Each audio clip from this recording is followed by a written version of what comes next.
early 2023, I did a little bit of math on how much my husband was spending on breakfast and lunch out. And I know I've tried to be good about this through the years, but there are times when I just kind of I let things happen, right? And so we got into a pattern where he was buying breakfast out and lunch out sometimes, and the prices on this can range from, $10 to $20 a day. And if you do the math on what $20 a day looks like over the course of a month, that is over $400.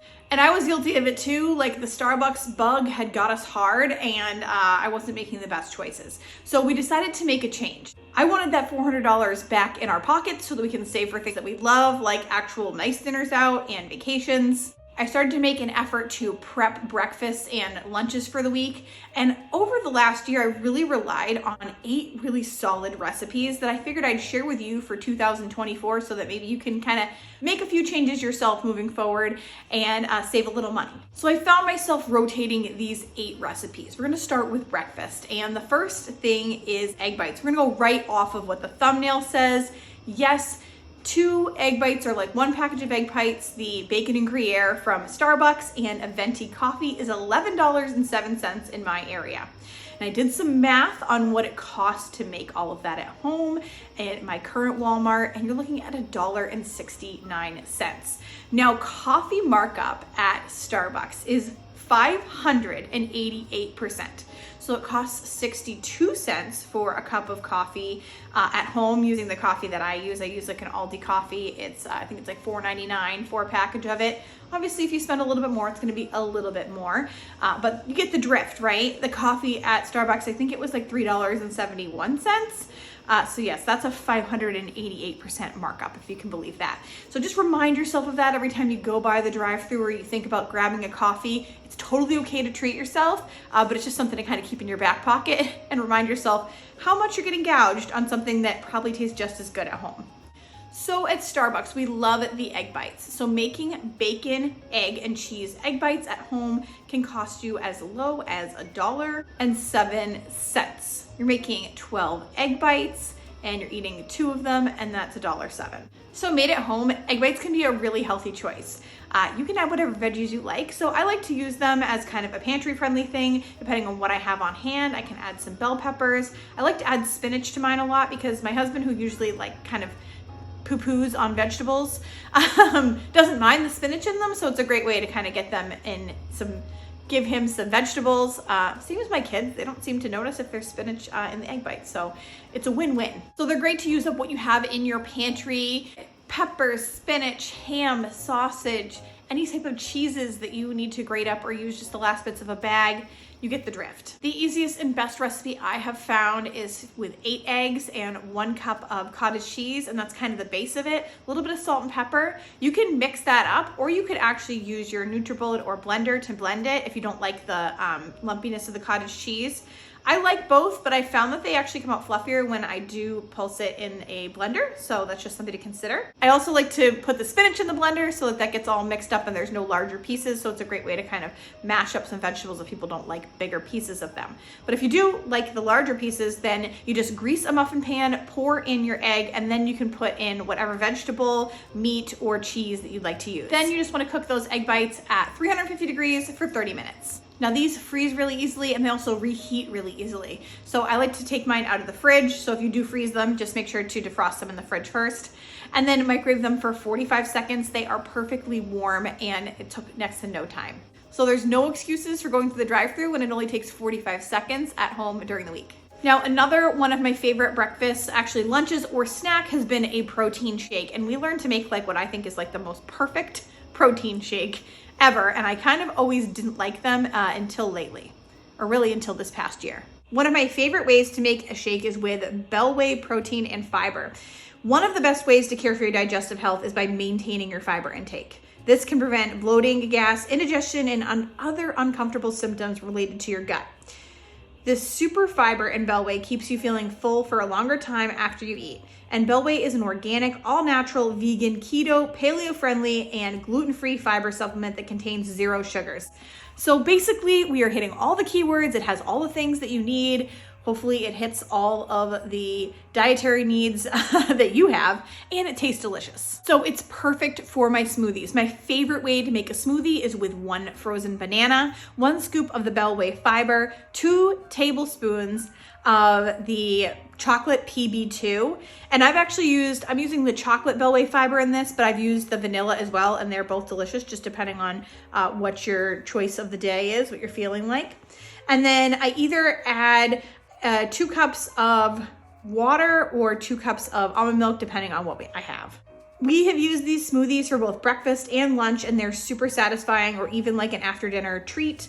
I've also used the super fiber and greens and more of like a fruit smoothie, so not a protein smoothie. I had the fiber, water, and some frozen fruit too, and it tastes delicious.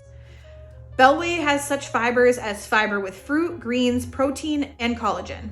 And if you're always on the go traveling, get their kosher capsules or gummies. I've had the gummies and they're super fabulous. And if you don't like a gummy fan, the capsules are great too. You can click the link below and get 25% off your first order at bellway.com. Seriously, we have really enjoyed these smoothies, and this fiber is key to that. The next breakfast is a crustless quiche, and you could also make this with crust. I often buy just the Pillsbury kind of crust, whatever's on sale, even if it's like the store brand, it's fine.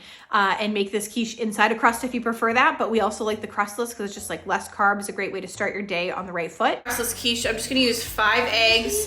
I've got a cup of heavy whipping cream, which is amazing because I have that left over from Mother's Day, so it's a great way to use it up because we're not gonna use it for anything else. A 1/4 cup of mayo, which I feel like I didn't put in last time, but I'm gonna give it a try this time, I guess. 1 1/4 teaspoons of garlic salt, 1 teaspoon of onion powder, a 1/2 teaspoon of Dijon mustard, a 1/2 teaspoon of black pepper, and then a cup of steamed broccoli, roughly chopped, which I actually had left over from the last broccoli that I had just on Mother's Day, so just a couple days ago, and a great other way to use that up. And then it says 3 green onions chopped. I have about 2, so I'm gonna slice those up. It says 4 slices of bacon, but I'm actually gonna use my leftover sausage, because I just have like 1 patty left, and add that in. And then we want 1 1/2 cups of sharp cheddar cheese, and I know I've been like, no shredded cheese, but that's not 100% true if the cheese is on sale for cheaper than the block. So it's always whatever's cheaper for the size. And I got a bunch of these Cabot ones on sale a couple weeks ago, and I could not pass up the deal. So that's why I have the shredded cheese. And I'm not like completely averse to it. It is better when you shred it yourself, but I'm just all about what's cheaper. So this was only about 40 minutes, and it looks really good. I can tell it's cooked all the way through. It will deflate quite a bit once it comes out, but you can tell. Perfect. And I am really in love with these cottage cheese bowls. I'm really in love with these cottage cheese bowls. I have shared them on multiple occasions, and I'll keep sharing them because I think they're that fabulous. They are a savory cottage cheese bowl. So you just put as much cottage cheese as you like in the bottom of the bowl. I usually like a 1/2 cup to 3/4 cup. And then you add whatever veggies that you enjoy. So I like to do, like, my absolute favorite is diced up bell peppers, diced up tomatoes, diced up cucumbers, some sliced scallions, and then salt-free everything bagel seasoning. The key is that it's salt-free because cottage cheese is already kind of salty, so if you add salted to salted, it's very salty. So try to avoid that. But you don't even need the seasoning. It's just delicious as it is. It's a great way to get in some protein and veggies early in the day. Again, that's kind of what the breakfasts are all about, filling meals to make sure that you're starting off the day right and not spending a ton of money. So on to lunches. I'm gonna show you these banh mi bowls, and I make these often. The ones I'm gonna show you, I made a sauce with, but you totally don't need to use a sauce. And sometimes I don't have like the cucumbers to go with it, and that's totally fine too. Honestly, just the meat with the rice is really good on its own. And oftentimes I'll take ground beef and I'll swap that out for ground turkey or ground chicken. It just depends on what's on sale that week. So I'll buy a few pounds of whichever is the cheapest, and that is what I'm making my meals off of. So to start the bowls, I'm just gonna make the rice now. We're gonna do 2 cups of rice, 4 cups of water, according to the package instructions. Cover it, turn it down for 20 minutes. This original recipe calls for ground pork, but I have what's left of our ground beef, and I know that in a banh mi bowl like this, it's gonna be just fine to have ground beef. So we're gonna need 3 cloves of minced garlic, a 1/2 cup of shredded carrots, a 1/2 cup of sliced cucumber, and then I'm gonna make the sauce out of a 1/4 cup of coconut aminos, or you can use soy sauce, a tablespoon of cornstarch or arrowroot, and a teaspoon of fresh ginger if you have it, but I only have a ground ginger. So then the rice was finished and that ground beef was just finishing up cooking. Once it's cooked all the way through, you want to drain it off and then add in the garlic and cook that just for about a minute, just until it's fragrant. And then you're going to pour in your sauce and cook that for another minute or two until it thickens. And then I made a sauce with literally, it's mayonnaise and sriracha. It's super easy, but you don't have to do that. I like to make mine just with sriracha and serve it with those vegetables or no vegetables. Like I said, a lot of times we just do the meat and it's still delicious. For the second lunch, I'm making this at least like, I feel like it's every week. It's probably at least every other 2 weeks. It is these egg rolls in a bowl, and they're just so incredibly simple and so delicious. I crave them all the time. I would think I would get sick of them, but I don't. So it's really, this is probably my favorite lunch recipe that we have. I have about a little over a pound of ground turkey. Just gonna cook that up. My inspiration for this was some leftover cabbage. If you want to, you can add a little sesame oil in here. It'll give it some flavor and help it kind of cook if it's really lean. Now I had this cabbage left over from it's like a teriyaki pulled pork roll, and my whole family does not like love cabbage slaw in theirs, so I bought a bunch. This was 99 cents at Target, and I still have a bunch left, so I'm just gonna cook it up with this, and that way I have healthy lunches I'm not wasting. Now, if you have fresh garlic and onion, go ahead and use it for this. I'm gonna chop up about 4 cloves of garlic, mince 4 cloves of garlic, and chop up 1 onion. But if you don't, you can always use about a teaspoon of garlic powder and a teaspoon of onion powder. So once you're, you can do turkey or you can do ground beef with this. You wanna add in your chopped onion. So after those onions are kind of cooked up, you want to add in your garlic, and I just like shaved in some frozen ginger, but if you don't have fresh ginger, you can always just use about a half a teaspoon of powdered ginger. That'll be totally fine. So you want about a 1/4 cup of soy sauce. Literally there was none left in there. Hopefully this is about a 1/4 cup. It's left in here. 2 tablespoons of sesame oil. Just use the rest of this too. I actually love using the rest of the stuff up because then like I know I've gone through it. I feel like I deserve a pat on the back. If you want about 2 teaspoons of sugar in this, it kind of gives it like that teriyaki flavor. Sugar and soy sauce does. And then I personally love to eat this with like sriracha or chili crunch. We're just gonna cook this until this cabbage is kind of cooked down. And I'm just gonna portion this up for lunches, and you can top it with some chopped scallions if you like, or some sesame seeds. And the third lunch that I'm often making is chili. So I have a lot of different chili recipes on my website. You can check those out down below in the description box. I will link them. But this one that I'm gonna show you is actually a plain, like very traditional chili, and it's actually my favorite. And I don't think that I have shown it on here before. It's just kind of what I usually whip up when I'm just cooking for ourselves. And I realized how silly that is to not be sharing this delicious recipe with you. So let me show you. So you just want to get started by dicing up 1 onion, and then in a soup pot over medium heat, put in some oil and then cook up that onion for about 5 minutes. Then you're going to add a pound of ground beef, or like I said, you can use turkey or ground chicken. And you can always easily double this recipe if you want to have extra. Chili is an amazing thing to freeze. Once that ground beef is cooked up, you can drain out the fat if you need to or like to, or you can leave it in. It's your choice. And then you want to add in your seasoning. So we've got 2.5 tablespoons of chili powder, 2 tablespoons of dried cumin, 2 tablespoons of sugar, 1 tablespoon of garlic powder, 1.5 teaspoons of salt, and a half a teaspoon of black pepper. And you can add a little cayenne pepper if you like a little heat. I don't do that because our family is like not down with it, which is totally fine. And then I use 2 tablespoons of frozen tomato paste. You can just add it right in there frozen. It's a great way to save your tomato paste if you're using like a whole can without wasting it. Or you can open a new can and then freeze the rest if that's what you need to do. Once everything's mixed around in there, I'm going to add 1.5 cups of beef broth and 1 can of petite diced tomatoes, or whatever type of diced tomatoes you have. Like I'll use the ones with green chilies. I'll use fire roasted. It's all good. It's all delicious.